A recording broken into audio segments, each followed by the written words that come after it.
these pockets of cool air feels so good.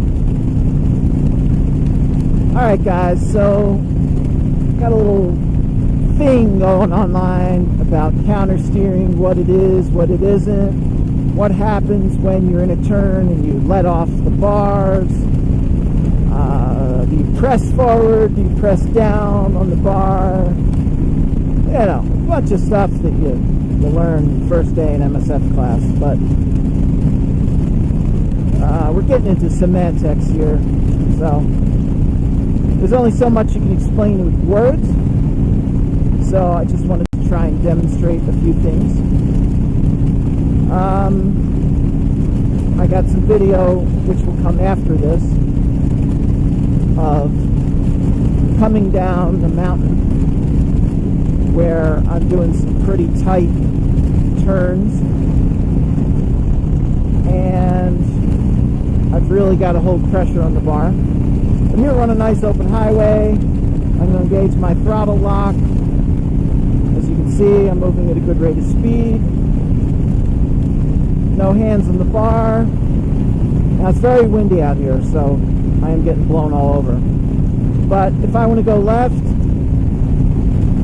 yeah, this wind isn't helping. So if I'm on a tricycle or something like that, and I want to go that way, left, I'm going to take my handlebars and I'm going to go like that. But watch what happens. So when I do that, I'm pushing on the right bar, right? So watch what happens when I take my hand off the left bar, put my finger down here on the right, and just apply a little pressure, and there I go. Counter steering. I'm going opposite direction that you would think. I'm essentially turning the bar to the left. It immediately rotates that front tire. Instead of being flat, I'm now riding on this outer edge a little bit, and the bike naturally just leans right into that. Now out here it's very gradual because I'm only going a few degrees to change lanes. Just a little bit of pressure on the left bar, my fingertips, boom, just like that. I can move to the left. But when I'm doing those turns coming down the mountain where I'm going pretty hard turning radius, I'm really pressing on those bars to stay in that turn. The minute I let go of that bar, as you saw or will see, it wants to straighten up. So that was the highway portion of this little demo. We'll now proceed into the tighter turning demonstration. Alright baby, let's do some counter steering. Pushing hard right. Downshifting. Pushing hard left. Left more. More left. There we go. More left. Alright. There we go. Let go. Woo! Hey, look at that.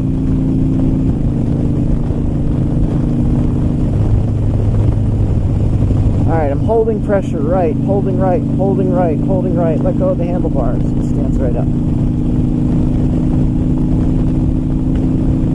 Push right, let go. Let's go straight again. Push left, let go. Stands right up.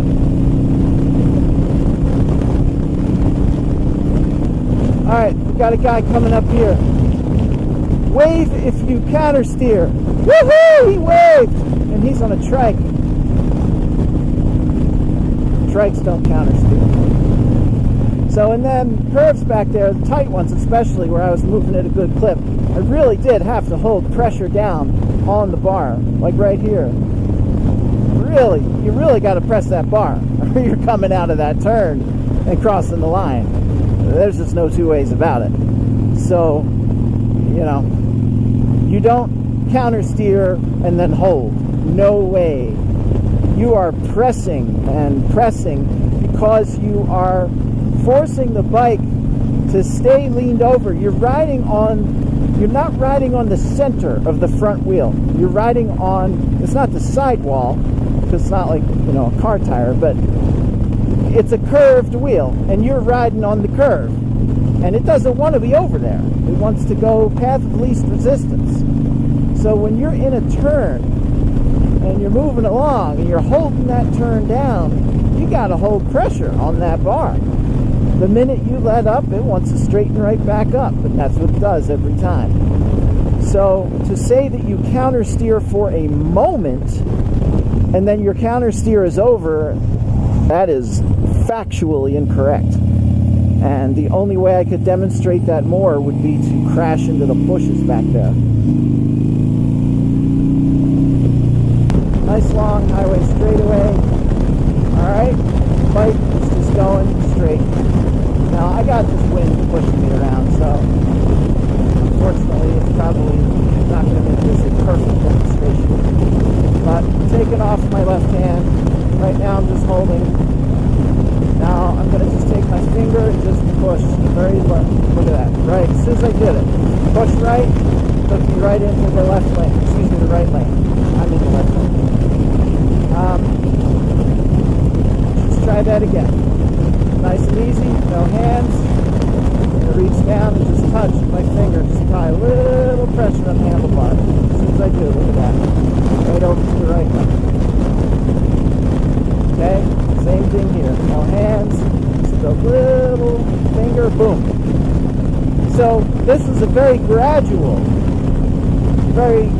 lane shift on a straightaway, perfectly flat highway, which, you know, there isn't much of in Pennsylvania, perfectly anyway. And just that little press, you know, very subtle, few degrees to change lanes.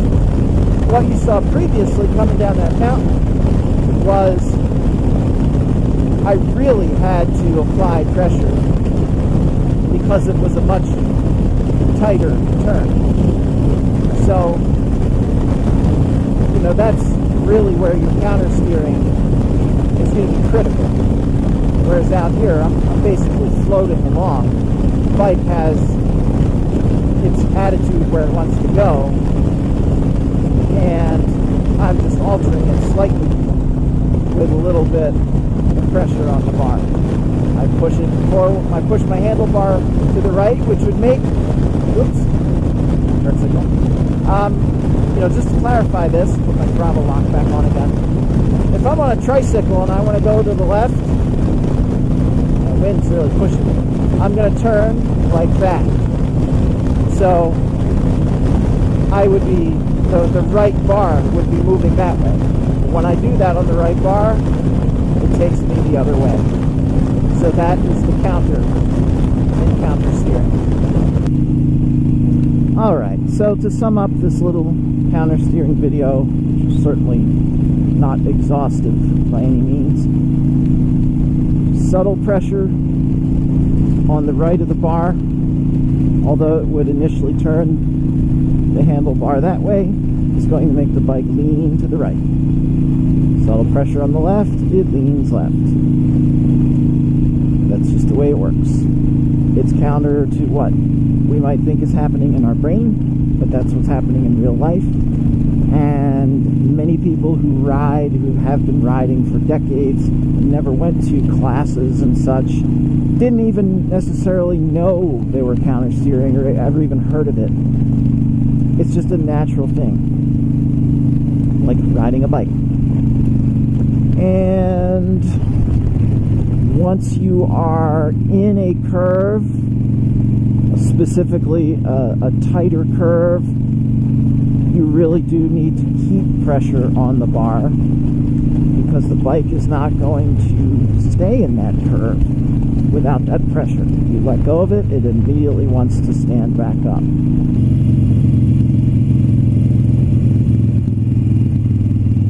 Here you go. As soon as I let off, boom, right up. So those were some of the questions that I just hoped to briefly demonstrate. You know, this is not a scientific, forensic video by any means, but just a few basics that are easier to demonstrate than to explain by typing.